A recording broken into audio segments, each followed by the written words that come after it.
Yeah, so we'll be just going through vaccination quickly because everybody's aware of what the vaccines available in India are. And I'm just going to run quickly through it. If somebody has any questions, please feel free to stop me and ask. Now, currently in India, we have the two vaccines, as you all are aware. One is the Covishield vaccine and the other is the Covaxin. Most of us, I think, have taken the Covishield and the Covaxin, of course, but I think majority is Covishield. So the main difference between the two is the composition. Covishield includes inactivated adenovirus with segments of the coronavirus, and Covaxin includes inactivated coronavirus. So that is the main difference between these two.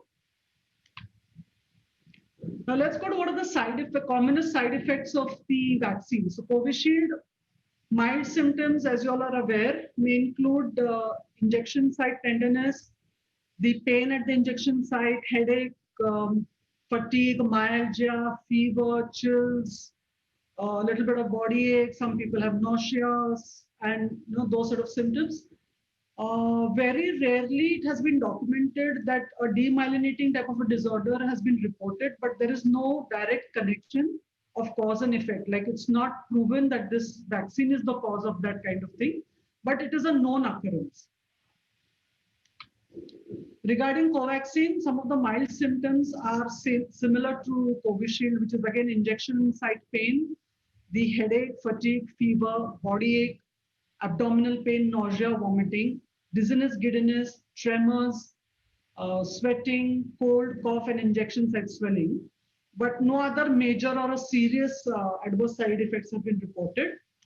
So this is just a quick look at what are the very common ones, the common ones and the uncommon ones.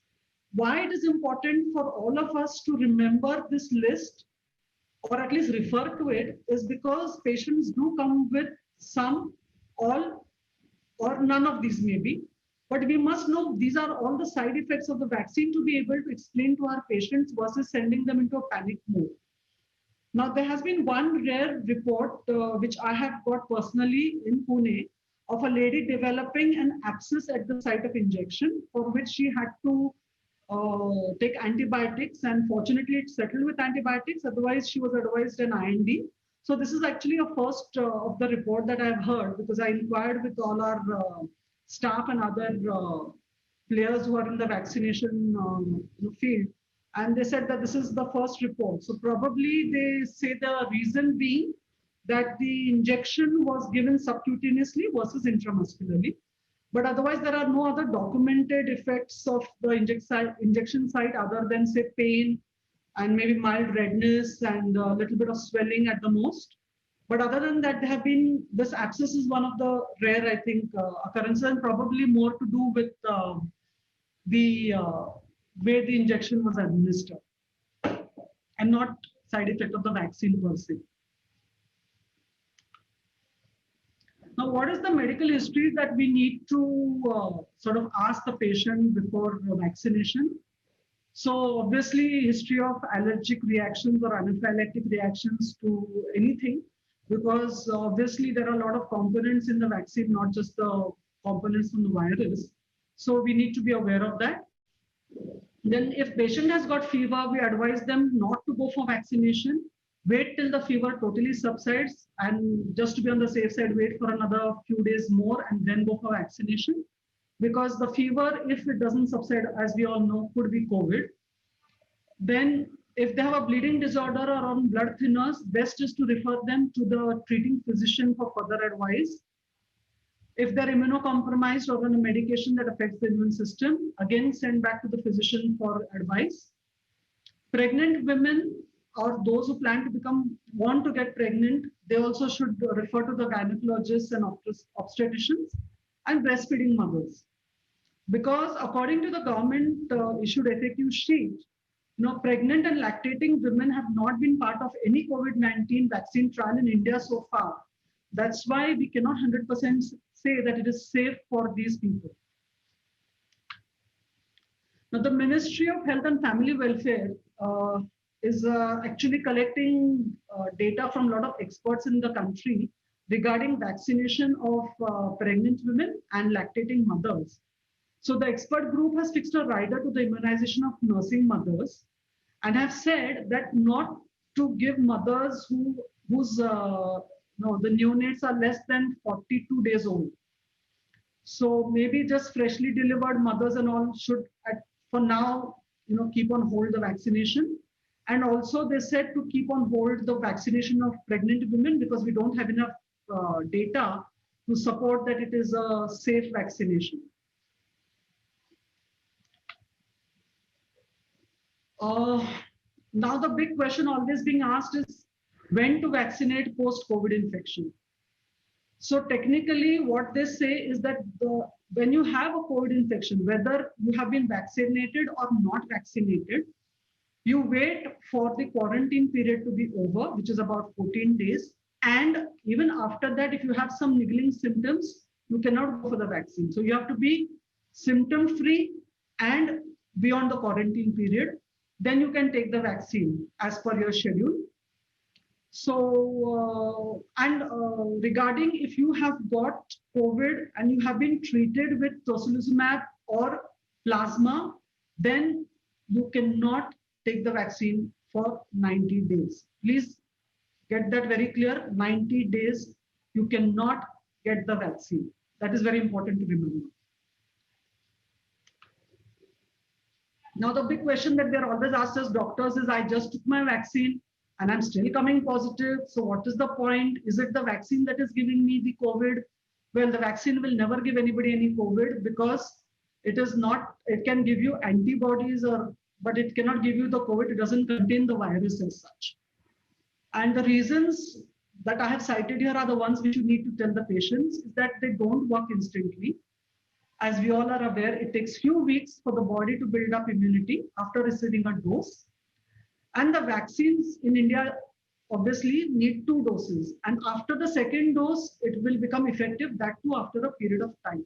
So this is what we are all aware. And this is what we must prime our patients also, that after the second dose in 2 to 3 weeks, the patient can develop immunity. So it's not an instant kind of a scenario.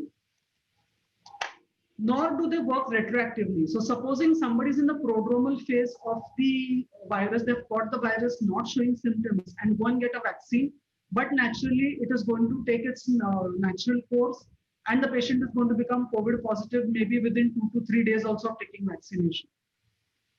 So that should be also told to the patients that this can be a possibility.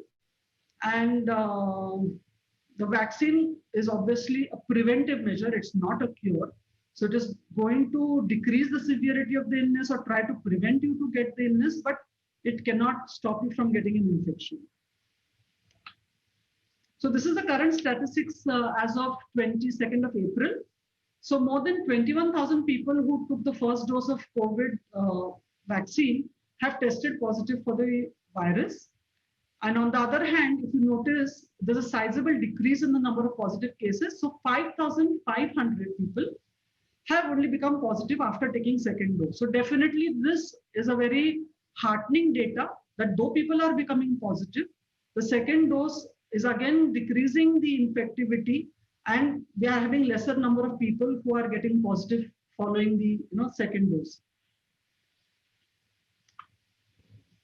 Now the next big question is how to differentiate whether post-vaccination effect or it's a fresh COVID infection. Because this is also commonly asked to us. So post-vaccination symptoms or side effects typically are pain in the arm, fatigue, and sometimes a headache. This is from Dr. White from CDC. And it's all about timing is what they say. So typically these symptoms post-vaccination start occurring anytime between 4 to 10 hours. And we all know that they resolve usually by 24 to 36 hours. So if the symptoms do not resolve within say 2 days maximum, and patient still has fever and still has say some rash or something else on the 4th day, 5th day, or start developing fever after the first 2 days, then yes, it should raise an alarm in your head that this could be COVID, and then try and get tested for COVID. Then those who receive the vaccine and experience of worsening redness, as I said, or tenderness, then they should also be worried and they should go and show the doctor and seek help. Now, how does one differentiate allergies from COVID? There are a lot of people who have allergies, and this is the season where they are not yet fully into summer, so it's just the end of sort of spring. So they said that the biggest difference is that allergies do not give you, say, fever and that severe myalgia. So that should be a differentiating factor. Of course, you don't get even diarrhea and all sorts of, breathlessness is not common in allergies. Yes, you can feel little difficulty or shortness, but you have to differentiate, and we see these patients regularly. It's easy to differentiate. So what next in the field of vaccination? Hyderabad-based Biological E is an indigenous anti-COVID shot, and it's likely to be available from August, as they said, because they're in the trial phase as yet. And they said that also the Niti Aayog has said that India is in talks with the companies which are abroad, which are manufacturing the virus, for it to be available for us to use in India. The most talked about, the Sputnik vaccine, which a lot of people are awaiting because of its high level of efficacy. It's proven to be almost 96 or 2.7% or something efficacy. So amongst all the vaccines available now in the market, that is the most effective one, I would say. So everybody is looking forward to the arrival of the Sputnik vaccine, which probably is going to come in by the end of May. And it will be available only in the private players. Afterwards, when it's being manufactured in India, it will definitely be available for the states and private players alike. Now, this is a very good image because this is a real image. It's not a Photoshop one, where you can see that even though the patient has got COVID, but because of vaccination, lung involvement is almost zero.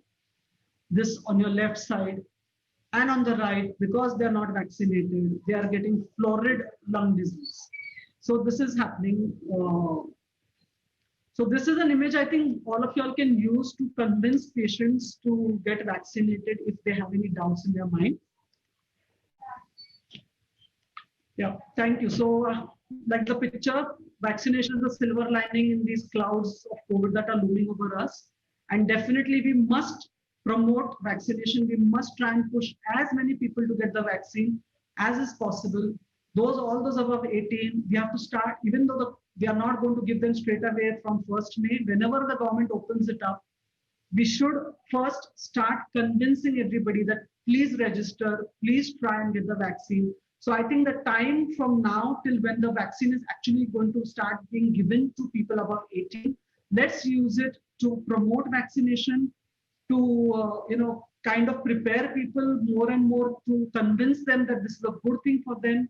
This is going to either save them totally or at least save them from a severe infection.